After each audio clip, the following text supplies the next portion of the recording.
신약성경 139페이지입니다. 누가복음 24장 1절로부터 10절 말씀 찾았으면 같이 합독하도록 하겠습니다. 1절부터 같이 읽습니다. 시작. 안식 후 첫날 새벽에 이 여자들이 그 준비한 향품을 가지고 무덤에 가서 돌이 무덤에서 굴려 옮겨진 것을 보고 들어가니 주 예수의 시체가 보이지 아니하더라. 이로 인하여 근심할 때에 문득 찬란한 옷을 입은 두 사람이 곁에 섰는지라. 여자들이 두려워 얼굴을 땅에 대니 두 사람이 이르되 어찌하여 살아있는 자를 죽은 자 가운데서 찾느냐. 여기 계시지 않고 살아나셨느니라. 갈릴리에 계실 때에 너희에게 어떻게 말씀하셨는지를 기억하라. 이르시기를 인자가 죄인의 손에 넘겨져 십자가에 못 박히고 제3일에 다시 살아나야 하리라 하셨느니라 하는데, 그들이 예수의 말씀을 기억하고 무덤에서 돌아가 이 모든 것을 11 사도와 다른 모든 이에게 알리니, 이 여자들은 막달라 마리아와 요한나와 야고보의 모친 마리아라. 또 그들과 함께한 다른 여자들도 이것을 사도들에게 알리니라. 아멘. 한번 따라합니다. 빈 무덤과 예수님의 부활. 오늘 말씀의 중요한 내용을 살펴보면 빈 무덤에 대한 이야기와 함께 예수님이 다시 살아났다고 하는 부활의 소식을 전하고 있습니다. 이 말씀이 우리에게 가장 중요한 삶의 좌표가 되어줄 수 있는 복된 말씀 되기를 간절히 소원합니다. 세계 4대 종교의 창시자가 누구냐라고 묻는다면 대다수는 석가모니와 공자와 예수와 무함마드라고 대답을 합니다. 그 대답인즉 석가모니는 불교를, 그리고 공자는 유교를, 예수는 기독교를, 무함마드는 이슬람교를 세웠다고 하는 의미일 겁니다. 불교를 세운 석가모니는 BC 563년에 인도의 작은 왕국의 아들로 태어나서 80세가 되어 세상을 떠납니다. 그가 죽은 뒤에 화장을 하다 보니 그의 몸에서 많은 사리가 나왔는데 이 사리들을 8개의 나라에 보내어서 탑이 세워졌고, 실상 이 탑이 석가의 무덤이 되어서 수많은 추종자들이 참배를 하게 되어집니다. 유교를 세운 공자는 BC 551년에 태어나서 72세의 삶을 살고 생을 마감합니다. 그리고 그의 무덤은 지금 중국의 산동성 부근에 있고요. 그 옆에는 공묘라고 하는 웅장한 사당이 있어서 많은 사람들이 그곳을 찾아 그를 경배하고 있습니다. 이슬람교를 세운 무함마드는 AD 570년에 태어나서 62세가 되어 건강이 갑자기 악화되면서 그의 생을 마감하게 됩니다. 그리고 그의 무덤은 현재 사우디아라비아의 메디아에 있고요. 해마다 수백만 명의 순례객들이 방문해서 경배를 하고 있습니다. 그 결과 탑이든지 사당이든지 이 세 명의 창시자에게는 그들의 무덤이 이 지구상에 존재하고 있다는 겁니다.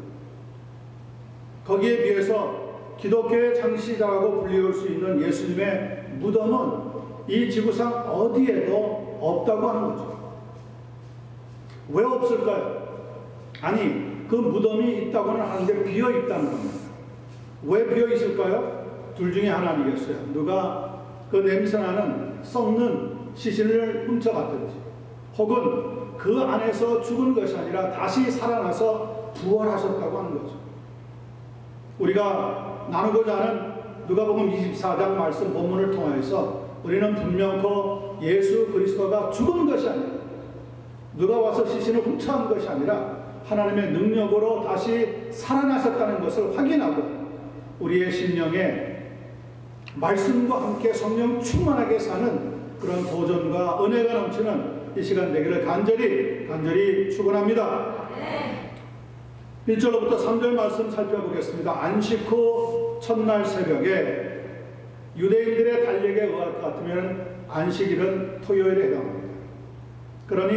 그리고 지나서 첫날이라고 하는 것은 바로 우리가 지금 맞이하고 있는 주일 아침을 가리키는 거죠. 이 주일 아침에 2000여 년 전에 어떤 일이 일어났는가? 누가복음 24장은 이렇게 잘 설명하고 있습니다. 첫날 새벽에 이 여자들이 그 준비한 향품을 가지고 무덤에 가서 돌이 무덤에서 굴려 옮겨진 것을 보고 들어가니 문제가 생겼습니다. 무엇이 안 보입니까? 주 예수의 시체가 보이지 아니하더라. 아니, 그 무덤에 마땅히 있어야 되는 예수님의 시신이 감쪽같이 사라지고 없더라는 겁니다. 자, 제자들에게는 큰 문제가 발생한 거죠. 무덤을 찾았던 여인들에게는 지금 말로 말할 수 없는 경악한 사건이 일어나게 된 겁니다. 자, 이 무덤을 찾기 전에 여인들에게는 두 가지 어려움이 있었다는 것을 성경은 우리에게 설명합니다. 첫 번째는 이 무덤 문이 그냥 비어있는 것이 아니라, 혹은 지키는 사람이 없이 아무도 없는 상태가 아니라 그 무덤 문을 로마의 경비병들이 수비를 서고 있었다는 거예요. 이 경비병들은 혹시 모를 적의 습격으로부터 일반 병사를 지키기 위해서 고도의 특별 훈련을 받은 로마 군인인데 당시 세계 최고의 수비대였다고 알려져 있습니다. 이런 경비병을 넘어 무덤에 들어가서 준비한 향품을 예수님의 시신 위에 붓는다는 것은 거의 불가능한 일이었습니다. 그런데 도착해보니 큰 지진이 나면서 어느새 지키고 있던 사람들이 무서워 떨고 죽은 사람같이 되어 있더라. 마태복음 28장 4절은 증거해주고 있습니다. 두 번째, 여인들 앞에 부딪힌 문제는 이 무덤 앞을 막아놓았던 큰 돌문이었습니다. 유대 관습에 따르면 무덤은 우리처럼 지하에다가 묻는 것이 아니라, 시신은 무덤을 지하에다가 묻는 것이 아니라 석회암으로 된 굴을 파서 그 안에 시신을 안치하고 맹수라든지 도둑으로부터 보호하기 위해서 두껍고 둥근 큰 돌을 만들어 무덤 앞에 파놓고, 그 무덤 앞에 파놓은 흠집 위에다가 돌을 굴려서 딱하니 가로막고 거기에다가 임봉을 해버리는 겁니다. 아무도 열지 못하도록. 보통은 3명에서 4명 정도의 장정들이 힘을 써야지만 굴러갈 수 있는 큰 돌이 무덤 앞을 가로막고 있었다는 거예요. 그러니 마가복음 16장 3절을 보면 여인들이 무덤으로 가면서 서로 이런 이야기를 나누는 것을 들을 수가 있습니다. 누가 우리를 위하여 무덤 문에서 돌을 굴려 주리요. 여인들의 힘으로는 그 큰 돌문을 굴려낼 수가 없었다는 거죠. 그런데 도착해 보니까 주의 천사가 하늘로부터 내려와 돌을 굴러내고 난 뒤였다고 성경은 기록해 놓고 있습니다. 자, 문제는 이런 문제를 만나게 된 원인이 무엇이었냐는 거예요. 예수님을 믿는 제자들에게는 원수 같은 종교 지도자들, 곧 유대의 대제사장들과 바리새인들이 예수님을 십자가에 못 박는 것으로만 그치지 아니하고 안치되어 있는 무덤을 사흘 동안만 굳게 지키면 예수님이 살아계실 때 하셨던 말씀, 내가 죽은 뒤 3일 만에 다시 살아날 것이다, 그 말조차 이 지구상에서 없앨 수 있다고 하는 유치한 음모를 꾸며서 로마 군인들을 경비병으로 세워놓게 만들었던 사건이라는 거예요. 우리말에 구밀복금이라고 하는 말이 있습니다. 구밀이라고 하는 것은 입에 꿀을 발랐다는 얘기예요. 그러면 달콤해야 되지 않습니까? 하지만 복금이라고 하는 말은 그러나 배에는 칼을 감추고 있다 그런 말. 그러니까 배에는, 속에는 칼을 준비해서 죽이려고 하면서 입으로는 꿀을 발라놓은 것 같이 달콤한 말을 속삭인다는 거예요. 여러분 주변에 혹시 친구나 아는 분들 중에 달콤한 꿀을 발라놓은 것 같은 말을 하는 사람들이 있으면 조심하시기 바랍니다. 많은 경우에 그 속에는 칼을 숨겨가지고 나를 어렵게 만드는 경우가 많이 있습니다. 하나님 말씀 외에는 여러분 참다운 진리가 없다는 것을 꼭 믿으시고 또 믿으시기 바랍니다. 생명의 말씀은 하나님의 말씀밖에 없죠. 사람의 입에서는 아무리 꿀을 발라놓은 것 같이 험한 말이 쏟아져도 그 말이 사실이 아닌 경우가 대부분이랍니다. 여하간에 이 대제사장들과 바리새인들은 바로 그런 사람들이었습니다. 입에는 꿀을 발라놓은 것 같지만 속에는 칼을 품고 예수님을 죽이는 데까지 성공했던 사람. 여호수아 하마시아, 예수님을 어떻게 하면 그러므로 3일 동안만 소문나지 않도록 살아났다고 하는 조그마한 소식이라도 사람들의 귀에 들리지 않게 만들 수 있느냐. 바로 이런 음모, 이런 계획 때문에 예수님이 무덤에 갇혀 있는데도 불구하고 정말 그 안에서 편안하게 쉴 수가 없도록 만들어 버렸다는 얘기예요.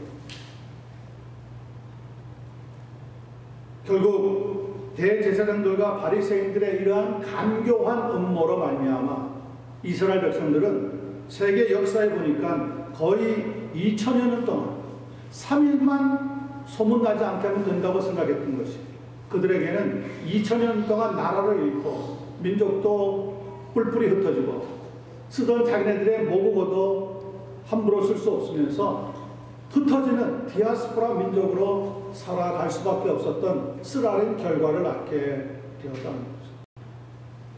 오늘 이야기의 초점은 제자들이 와서 시체를 도둑질해 가서는 예수님이 죽은 자 가운데서 다시 살아났다고 속이게 될 것이라고 하는 그런 음모가, 그런 아주 못된 계획이 뒤에 숨어 있는 배경을 우리에게 알려주고 있습니다.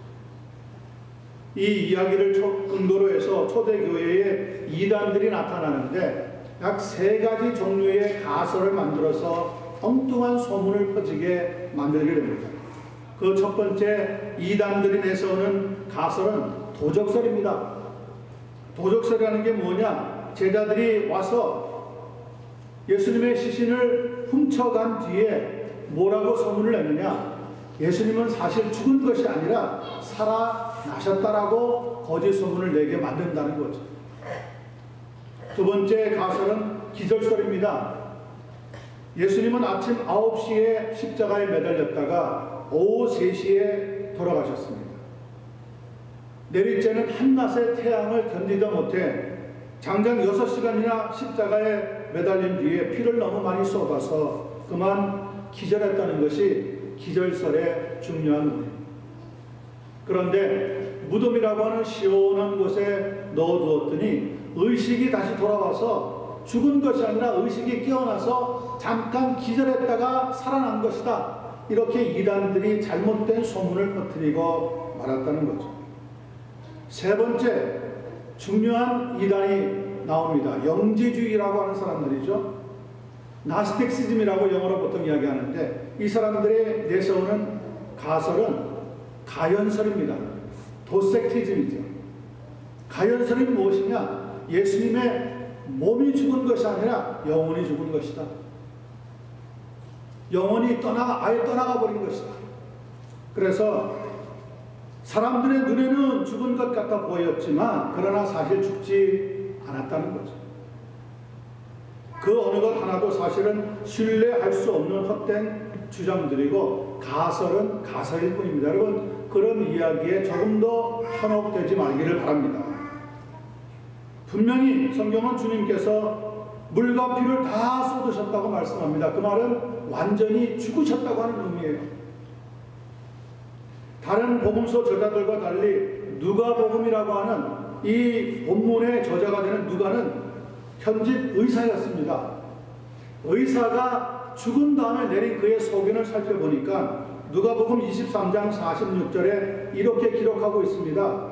예수께서 큰 소리로 불러 이르시되 아버지 내 영혼을 아버지의 손에 부탁하나이다 하고 이 말씀을 하신 후 숨지시니라. 숨지셨다는 건 무슨 말이죠? 숨이 끊어졌다는 거예요. 더 이상 숨을 내쉴 수가 없었더라. 다른 복음서 저자들은 예수님의 영혼이 떠나시다 굉장히 신학적으로 종교적으로 설명하고 있는데 누가는 의사의 입장으로 냉정하게 그의 소견을 적어놨습니다. 그가 숨지시니라. 완전히 죽었다고 하는 의미예요. 완전히.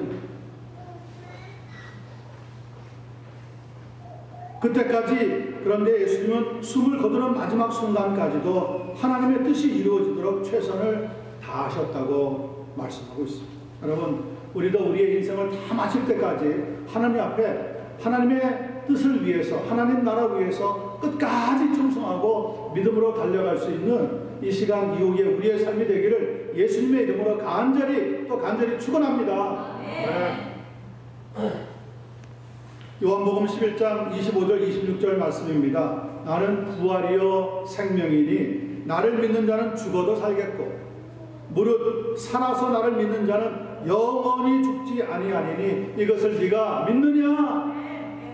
우리는 거기에 아멘이라고 네라고 대답하면서 믿음 생활을 감당하는 오늘 부활주일 아침 되기를 예수님의 이름으로 다시 한번 축원합니다. 4절로부터 7절 말씀 보십시다. 두 번째 부분입니다. 이로 인하여 예수님의 십자가 보이지 않으니까 근심할 때에 문득 찬란한 옷을 입은 두 사람이 곁에 섰는지라. 지금 벌써 이상한 조짐이 일어나고 있다는 것을 알려주고 있습니다. 보통 사람들이 무덤에 찬란한 옷을 입고 올 가능성이 없죠. 그런데 여인들이 만났던 어떤 사람은 찬란한 옷을, 아주 그냥 빛이 나는데 너무 눈이 부실 정도의 옷을 입고 있더라. 이것은 보통 일이 아니라는 것을 우리에게 의미하고 있습니다. 5절입니다. 여자들이 두려워 얼굴을 땅에 대니 두 사람이 이르되 어찌하여 살아있는 자를 죽은 자 가운데서 찾느냐? 여기 계시지 않고 어떻게 됐다고요? 살아나셨느니라. 갈릴리에 계실 때 너희에게 어떻게 말씀하셨는지를 기억하라. 자, 저는 두 번째 이 말씀이 굉장히 중요한 의미를 가지고 있는 본문이라고 생각합니다. 마치 마가복음 16장 7절과 같은 의미를 가지고 있습니다. 마가복음 16장 7절에 보니까 가서 그의 제자들과 베드로에게 이르기를 예수께서 너희보다 먼저 갈릴리로 가시나니 전에 너희에게 말씀하신 대로 너희가 거기서 배우리라 하라. 예수님이 이전에 제자들에게 해주신 말씀을 기억하라는 거예요. 저는 이 말씀이 오늘 본문의 클라이막스라고 생각해요. 먼저 갈릴리로 가신다. 이 말씀이 너무나 우리의 가슴을 후벼 파는 말씀입니다. 생각해 보세요. 예수님께서 십자가에 매달려 물과 피를 다 쏟으시고 돌아가실 때 제자들은 어떻게 했습니까? 요한이라고 하는 제자 한 사람 빼고는 모든 제자들이 다 도망갔습니다. 어떻게 피했는지 소식도 없이 다 사라지고 말았습니다.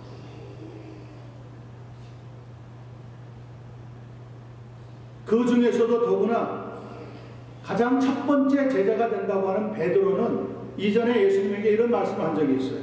다른 사람은 모두 주를 버릴지라도 나는 결코 버리지 않겠나이다. 얼핏 듣기에는 굉장히 대담한 믿음이 아주 깊은 그런 고백의 말씀 같아요. 하지만 나중에 예수님이 붙잡혀 나갈 때 베드로는 예수님을 모른다고 딱 잡아댑니다. 몇 번이나요? 한 번도 아니고 두 번도 아니고 세 번이에요. 처음에 두 번은 아예 모른다고 했다가 세 번째, 마지막 세 번째는 예수님의 이름을 저주하면서 모른다고까지 했다고 성경에는 신랄하게 기록해 놓고 있습니다. 이런 졸장부 같은 제자들이 뭐가 예쁘다고 예수님은 부활하신 다음에 다시 갈릴리에서 나를 만나자라고 말씀을 전해주는 거냐는 거죠. 저 같으면은 안 만나줄 것 같습니다. 그런데 우리 예수님 속도 좋으시지. 제자들에게 다시 만날 테니 갈릴리에 가서 만나자라고 전하라고 여인들에게 말씀을 들려줍니다. 그 말의 의미가 무엇이냐? 너희가 잃어버린 사도권을 내가 다시 회복시켜 주겠다. 너희들이 나를 배신하고 달아났지만은 그 모든 걸 내가 다 용서해 주겠다. 그런 의미를 담고 있는 말이라는 거예요. 첫 번째 기회를 잃어버렸지만 두 번째 기회를 다시 너희들에게 줄 테니까 나를 만나서 갈릴리에서 새로운 출발을 하자. 이런 말씀을 주고 있다는 거죠. 얼마나 여러분 감사합니다.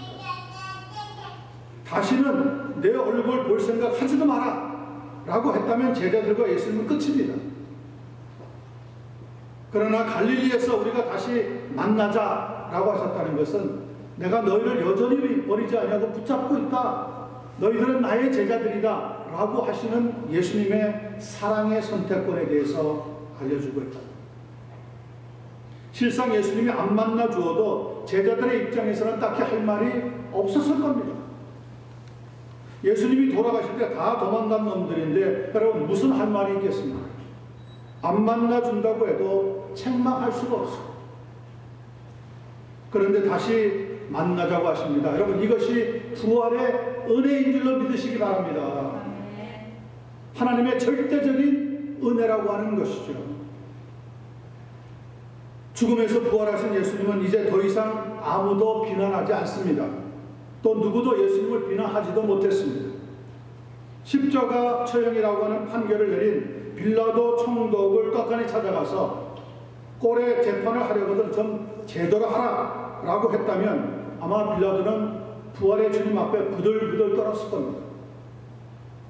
자기를 없인 여기고 희롱했던 헤롯 왕을 찾아가서 사람도 알지 못하는 주제에 정치를 한다고 했다면 그는 아마 경기를 일으키고 혼비백신해서 도망부터 쳤을 겁니다. 대제사장 가야바를 찾아가서 꼴에 너는 지금도 내가 신성 모독죄를 지고 있다고 생각하느냐 한마디만 했다면 그는 주님 앞에 무릎을 꿇고 두 손을 싹싹 빌면서 용서해달라고 매달렸을 겁니다. 그러나 부활하신 예수님은 이제 아무도 미워하지 않고 또 아무도 원수로 만들지도 않았습니다. 왜냐하면 하나님의 사랑과 용서만이 부활의 주님의 삶 속에서 말씀 속에서 그의 권능 속에서 우리에게 행해지고 있기 때문입니다. 특히 연약하고도 부끄러웠던 제자들을 다시 만나 새로운 가르침과 능력과 은혜를 주시겠다고 하셨던 예수님의 그 사랑 우리는 결코 잊을 수가 없다는 거죠.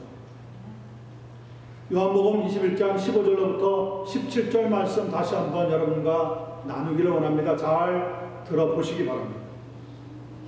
예수께서 시몬 베드로에게 이르시되 요한의 아들 시몬아 네가 이 사람들보다 나를 더 사랑하느냐 하시니 이르되 주님 그러하외다. 내가 주님을 사랑하는 줄 주께서 아시나이다. 첫 번째, 네가 여전히 지금도 나를 사랑하느냐 물어보셨어요. 두 번째입니다. 내 양을 먹이라 하시고 두 번째 이르시되 요한의 아들 시몬아 네가 나를 사랑하느냐 하시니 이르되 주님 그러하나이다. 내가 주님 사랑하는 줄 주님께서 아시나이다. 저 같으면 한 번 대답하고 미안하고 송구스러워서 대답을 못할 것 같아요. 그런데 베드로는 참 얼굴도 두껍습니다. 그러면 몇 인치가 될지도 몰라요. 두 번째도 아무런 주장 없이 주님, 제가 주님 사랑하는 거 주님 아시지 않습니까? 제가 만약에 그 대답을 들었다면 속에서 그랬을 것 같아요. 아, 나 이놈아. 사랑하기는 뭘 사랑? 그런 놈이 그렇게 세 번이나 날 부인하고 그것도 못해서 도망까지 가? 그래도 네가 사랑의 대장부냐? 이렇게 이야기를 했을 것 같아요. 제가 거기 있었다. 저도 그렇게 했을 주제에 다른 사람이 하는 거 보면 속이 뒤집어지는 거죠. 예수님이 다시 그에게 내 어린 양을 먹이라 하시고 나서 세 번째 이렇게 물어보십니다. 요한의 아들 시몬아 네가 나를 사랑하느냐 하시니 주께서 세 번째 네가 나를 사랑하느냐 하시므로 베드로가 근심하여 이르되 세 번째쯤 물어보니까 양심이 뜨끔한 거예요. 근심하여 이르되 주님 모든 것을 아시오매 내가 주님을 사랑하는 줄을 주님께서 아시나이다. 예수께서 이르시되 내 양을 먹이라. 여러분 하나님을 사랑한다는 것이 어떻게 사랑하는 거예요? 목회자는 성도를 사랑하고 성도는 목회자를 사랑하고 부모는 자녀를 사랑하고 자녀는 부모를 사랑하고 예수님의 이름으로 그렇게 사랑하는 것이 하나님을 사랑합니다. 우리는 하나님을 사랑한다 그러면 뭐 이상하게 그림을 그려가지고 그거 안 하면 꼭 하나님을 사랑하지 않는 것 같이 몰아가지만 예수님은 베드로를 통해서 분명하게 말씀드렸습니다. 네가 나를 사랑하느냐? 네, 사랑합니다. 그러면 내 양을 먹이라. 네가 나를 사랑하느냐? 네, 사랑합니다. 그러면 내 양을 치라. 네가 정말 나를 사랑하느냐? 네, 정말 사랑합니다. 그러면 내 양을 잘 먹여라. 여러분, 자녀를 잘 키우는 것이 부모님의 사랑입니다. 우리 주님께서는 여러분과 제가 하나님의 사랑을 받고 믿음으로 잘 성장하는 것, 충성스럽고 신실한 종으로 성장하고 성숙해 나가는 것, 그것이 진정 하나님을 사랑하는 것이라고 가르쳐주고 있습니다. 부활절이라고 해서 뭐 특별히 대단한 날이겠어요? 다른 날하고 별반 다른 게 없어요. 한 가지 다르다. 우리는 그날 비로소 진정 하나님이 우리를 어떻게 사랑하는 것인지를 배우는 날. 그리고 우리도 주님에게 내가 이렇게 주님을 사랑합니다 라고 고백할 수 있는 기회를 얻는 날이에요. 그러합니다. 내가 주를 사랑하고 또 사랑합니다. 그렇게 고백하며 믿음 생활 아름답게 해나가시는 여러분과 제가 될 수 있기를 이 부활 아침에 예수님의 이름으로 간절히 축원합니다. 마지막 끝으로 8절로부터 10절 말씀을 보겠습니다. 그들이 예수의 말씀을 기억하고, 여러분 기억할 것은 기억해야 돼요. 그러나 기억하지 않고 잊어버려야 될 것은 빨리 잊어버려야 돼요. 그것은 은혜예요. 근데 어떤 사람은 잊어버려야 되는데 잊어버리지 못하고 기억하고 또 기억하면서 속을 끓이는 사람이 있어요. 여러분 그건 믿음이 아니에요. 하나님이 주는 진짜 믿음은 기억할 것을 기억하는 거예요. 무엇을 기억해야 합니까? 하나님의 말씀을 기억해야 돼요. 그리고 내게 들려왔던 몹쓸 이상한 이야기들은 빨리 잊어버려야 돼요. 어떤 사람은 10년, 15년 벼르는 사람들이 있어요. 어디 두고 보자. 야, 그래서 세상에서는 그런 말이 나오잖아요. 두고 보자는 사람 치고 어떻다고요? 무서운 놈 없더라.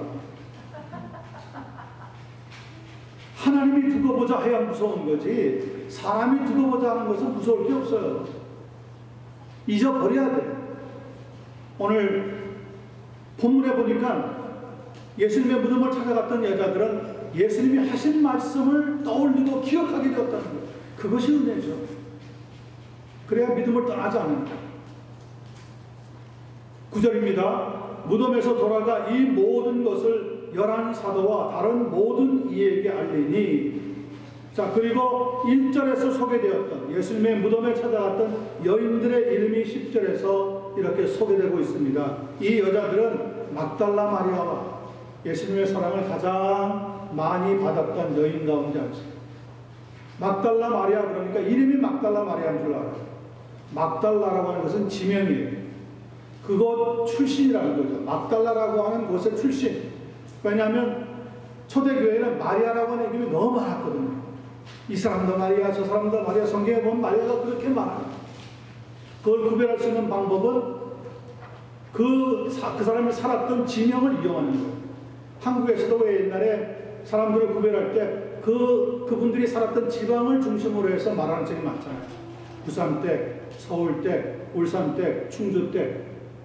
그게 이름이 아니잖아요. 마찬가지예요. 막달라 마리아도 막달라 지방에서 온 마리아라고 하는 여인이에요.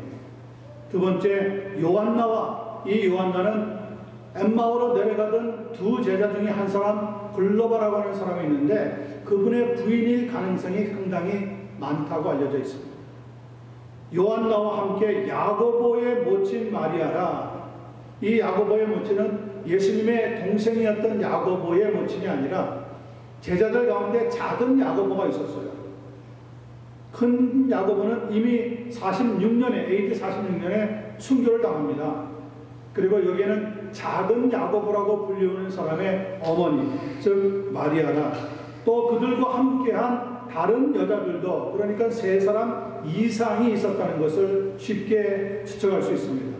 이것을 사도들에게 알리니라.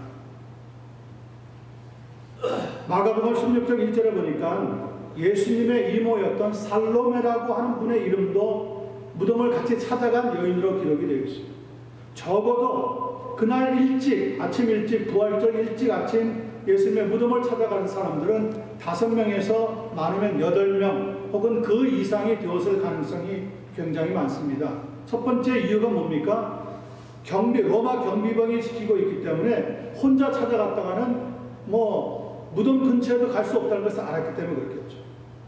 두 번째는 그 무덤을 막고 있는 큰 돌문을 밀어내려면 그래도 한두 사람이 가서 안 된다는 것을 알았기 때문에 그래도 그 무덤에 가까이 가서 준비한 향품을 예수님의 시신에 붓는다는 것은 거의 불가능한 사건이었습니다. 그런데 오늘 성경에 보니까 이 여인들이 도착하기 전에 이미 하나님께서 역사에 오셨다는 거예요. 돌문은 열려있고 세계 최고의 수비를 자랑하는 로마의 경비병들은 땅바닥에 엎드려서 무서워 떨고 있었다는 거예요. 여러분, 이런 일들을 누가 하는 겁니까? 하나님께서 하십니다. 아멘. 부활이라고 하는 것을 누가 준비하셨습니까? 하나님이 하십니다. 아멘. 우리의 삶을 누가 인도해 갑니까? 물론 우리가 계획을 세웁니다. 그리고 사람을 만나기도 하고 일을 추진하기도 합니다. 그러나 이 모든 일의 배후에서 우리를 도우시고 역사에 가시는 것은 부활의 주님을 이렇게 세우셨던 하나님의 능력이 우리에게 역사하는 줄로 믿습니다. 여인들은 단 한 가지, 예수님의 무덤에 찾아가야 되겠다고 하는 그 믿음의 결심을 하나님께서 이쁘게 보시고 오늘 놀라운 사건의 현장에 주역이 될 수 있도록 역사해 주시게 되었다. 여러분, 이 땅의 하나님의 백성들이 마음으로 결정하고 주님을 따르기로 심각한 마음의 결정을 하면 우리를 인도하시는 것은 결국 하나님의 역사 가운데 이루어진다는 것을 보여주고 있습니다. 하지만 예수님의 직제자였던 12제자들도 가룟 유다를 빼고 11제자들도 그렇게 그 당시에 믿음이 대단하지는 못했습니다. 11절 12절 잠깐만 보겠습니다. 사도들은 그들의 말이 허탄한 듯이 하여 무덤에 갔더니 예수님의 시신이 보이지 않습니다. 혹 살아난 것 아닙니까? 이런 보고가 들렸는데 그들의 말이 허탄한 듯이 들려 믿지 아니하나? 여러분과 저도 마찬가지 아닐 거예요. 누가 죽었는데 살아났답니다. 완전히 의사는 죽었다고 하는데 무덤에 안치를 했는데 살아서 다닌다는 걸 여러분 같으면 쉽게 믿어지겠습니까? 제자들도 우리와 같았어요. 믿을 수가 없었어요. 그래도 그 중에 베드로가 이런 결심을 하고 무덤의 현장을 달려갑니다. 12절에 보니까 베드로는 일어나 무덤에 달려가서 구부려 들여다보니 세마포만 보이니라. 예수님의 시신을 감싸고 있었던 세마포 수위만 보였다는 거예요. 그 된 일을 놀랍게 여기며 어깨가 축 처지고 풀이 죽은 채 어디로 돌아갔습니까? 집으로 돌아가니라. 이것이 결론입니다. 그러니까 2000여 년 전에 예수님이 살아나셨던 그 부활 그날 제자들에게는 대단한 역사가 별로 없었다는 거예요. 우리처럼 아침부터 흥분해서 모여서 연합 예배를 드리고 또 본교회에 가서 부활주일 예배를 드리고 하루 종일 부활의 은혜에 감사하고 감격하는 것이 아니라 헛소문인 줄 알고 헛하게 들렸다고 했어요. 허탄하게 보인. 그리고 무덤에 가보았지만 별로 발견한 것이 없었어요. 그래서 그들은 부활 자체에 대해서 의심을 할 수밖에 없는 그런 상황으로 끝이 내렸더라. 자, 이제 제자들의 꿈은 사라졌습니다. 그들이 걸었던 정치적인 야망도 깨어졌습니다. 자신들의 출세와 성공도 다 실망과 절망으로 끝나버리고 만 겁니다. 특별히 베드로, 예수님의 총애를 그렇게 대단하게 받았던 그 제자도 허탄한 듯 풀이 죽어서 어깨 쭉지가 쭉 꺾여서 집으로 돌아가고 말았습니다. 이 제자들의 마음을 잘 소개하고 있는 것이 우리가 지금 다 읽지는 않았지만 누가복음 본문 24장 19절로부터 24절에 얼마나 실망했는지 이렇게 소개하고 있습니다. 예루살렘에서 엠마오로 내려가던 제자 둘이 소개되고 있는데 한 사람은 글로바라고 하는 사람이고 다른 한 사람은 그의 친구입니다. 그들이 하는 말을 들어보시기 바랍니다. 그들은 이렇게 이야기하고 있습니다. 나사렛 예수에 대한 일입니다. 그분은 하나님과 모든 백성들 앞에서 행동이나 말씀에 능력이 있는 예언자였어요. 그러나 대제사장들과 우리 지도자들이 그분을 넘겨주어 사형 선고를 받게 하고 십자가에 못 박고 말았습니다. 우리는 그분이 이스라엘을 구해주실 분이라고 잔뜩 기대를 했었는데 말이에요. 어디 그것뿐이겠습니까? 이런 일이 일어난 지 사흘이나 되었는데 우리 가운데 어떤 여자들이 우리를 깜짝 놀라게 했습니다. 그들은 새벽에 무덤에 갔다가 예수님의 시체는 보지 못하고 돌아와서 하는 말이 천사가 나타나서 그들에게 예수님이 죽은 것이 아니라 다시 살아났다고 말하더라는 겁니다. 그리고 우리와 함께 있던 몇 사람도 무덤에 가보고 여자들이 말한 것이 사실임을 확인했지만 예수님 그분 본인은 볼 수가 없었습니다. 십자가의 죽음 이후에 장례가 치러졌다. 그리고 아리마대 사람 요셉의 빈 무덤에 예수님의 시신이 안치가 되었죠. 그 뒤에 이런저런 소문이 있었지만 벌써 3일이나 되었습니다. 우리들 가운데 예수님이 살아났다는 것을 믿는 사람들이 하나도 없습니다. 우리도 실망했습니다. 엠마오로 돌아가는 겁니다. 분명히 제자들은 이제 모든 문제가 끝이 났다고 보았습니다. 인자가 죄인의 손에 넘겨져 십자가에 못 박히고 제3일에 다시 살아나야 할 것이다 하는 말씀을 믿고 기대하고 기다리는 제자는 없었다는 이야기입니다. 하지만 여러분 이것이 하나님의 계획이었습니다. 아무도 알 수 없는 계획이었습니다. 하나님만이 독단적으로 가지고 있었던 계획입니다. 고린도전서 2장 7절과 8절이 이렇게 증언하고 있습니다. 오직 은밀한 가운데 있는 하나님의 지혜를 말하는 것으로 곧 감추어졌던 것인데 무엇이요? 예수님의 부활이 모든 사람에게 세인들의 눈에 감추어져 있었던 것이라는 거예요. 하나님이 우리의 영광을 위하여 그러나 만세 전에 미리 정하신 것이라.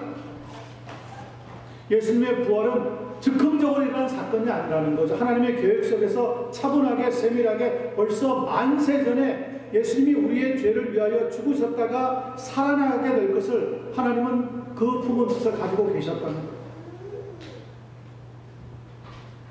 이 지혜는 이 세대의 통치자들이 한 사람도 알지 못하였나니 만일 알았더라면 영광의 주를 십자가에 못 박지 아니하였으리라. 예수님의 죽음과 부활은 하나님께서 우리의 영광을 위해서 만세 전에 미리 정해놓으신 사건이라는 거죠. 여러분 하나님의 능력의 손길을 믿습니까? 그리고 이 지혜는 이 세대의 통치자들이 단 한 사람도 알지 못했다는 거예요. 만약에 알았다면 예수님을 그렇게 죽이지 않았을 거라는 거예요. 그런데 예수님이 십자가에 험하게 죽는 것 같은 것 바로 그것이 하나님의 계획이었다는 거죠. 무엇을 위해서요? 우리의 죄를 대신 짊어지시고 죽게 하시기 위해서. 자기의 아들을 십자가에 죽게 하실 만큼 우리를 어떻게 하셨기에 그런 거죠. 우리를 그렇게 생각하셨다는 거예요. 한 가지 이유밖에 없어요. 그 만세전부터 하나님의 놀라운 계획을 세운 것은 단 한 가지 이유 무엇입니까? 여러분과 저를 사랑하기 때문에. 바울 사도는 나중에 이것을 깨닫고 나서 하나님 앞에 이렇게 고백합니다. 나는 사랑의 빚진 자라. 저는 이 말씀이 제 생애의 모토가 같아요. 나는 빚진 자라. 저는 하나님께 구원의 빚, 생명의 빚, 사랑의 빚을 졌어요. 빚을 지고 살 수 없잖아요. 우리는 그 빚을 갚아야 돼요. 억만 죄를 지었어도 하나님은 예수 그리스도가 대신 죽으심으로 나를 용서해 주신다는 거죠. 부활절은 그래서 의미가 있는 거예요. 부활이라고 하는 사건이 없었다면 우리는 하나님의 사랑을 미처 깨닫지 못했을 거예요. 여러분, 부모님이 평소에는 건강하다가 갑자기 아파서 병실에 실려가면 자녀들은 쫓아와서 그때야 뒤늦은 후회의 눈물을 한없이 흘린다고 합니다. 예수님이 말씀하시고 역사를 나타내실 때는 제자들은 그저 따라만 다녔어요. 그런데 예수님이 막상 죽고 나니까 어떻습니까? 완전히 어깨가 축 늘어진 병든 병아리 같은 모습으로 나타날 수밖에 없었어요. 그들을 불쌍히 여기신 하나님께서 만세 전에 미리 아시고 어떤 계획을 세우셨다고요? 죽은 자 가운데 다시 살아날 것을 약속해 주셨다는 거예요. 아멘. 제 아무리 사람의 지혜가 뛰어나도 하나님의 지혜를 뛰어넘을 수는 없는 겁니다. 빈 무덤이 끝이 아니라 거기에서부터 새로운 시대가, 새로운 역사가 써내려가게 되었다고 하는 것을 우리에게 가르쳐주고 있는 겁니다. 한계가 있었던 생명이 아니라 영원한 생명의 역사가 이제 시작이 되었다는 거죠. 그 빈 무덤에서 천사는 오늘 찾아온 여인들에게 이렇게 외치고 있습니다. 어찌하여 살아있는 자를 죽은 자 가운데서 찾느냐? 여기 계시지 아니하고 어떻다고요? 살아나셨느니라. 이것이 기독교입니다. 예수님은 공생의 삶을 짧지만 33년을 사셨습니다.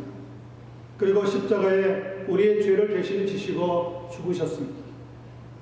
그런 다음에 인간으로서는 가장 겪기 어려운 최종적인 비하의 단계, 곧 죽으셔서 무덤에 들어가셨습니다. 그것도 준비된 믿음이 아니에요. 남의 무덤에 들어가셨어요. 누가요? 하나님이 아니에요. 왜 그렇게 구차하게 비하되는 단계까지 내려갔습니까? 우리를 살리시기 위해서. 그리고 부활하시고 새 생명을 우리에게 주시고 하나님의 나라로 승천해 가셨습니다. 지금 하나님 우편에 앉아서 우리를 위해서 기도하고 있다고 성경은 증언하고 있습니다. 끝까지 우리를 사랑하셨던 그 주님, 이것이 복음인 줄로 믿습니다. 여기 계시지 아니하고 살아가셨느니라. 이 말씀을 여러분의 생을 마감하는 그날까지 마음판에 새기고 또 기억하면서 믿음으로 이 부활의 아침부터 시작하여 열심히 믿음에 달려갈 길을 다 달릴 수 있는 우리 모두가 되기만을 예수님의 이름으로 간절히 축원합니다. 기도하겠습니다.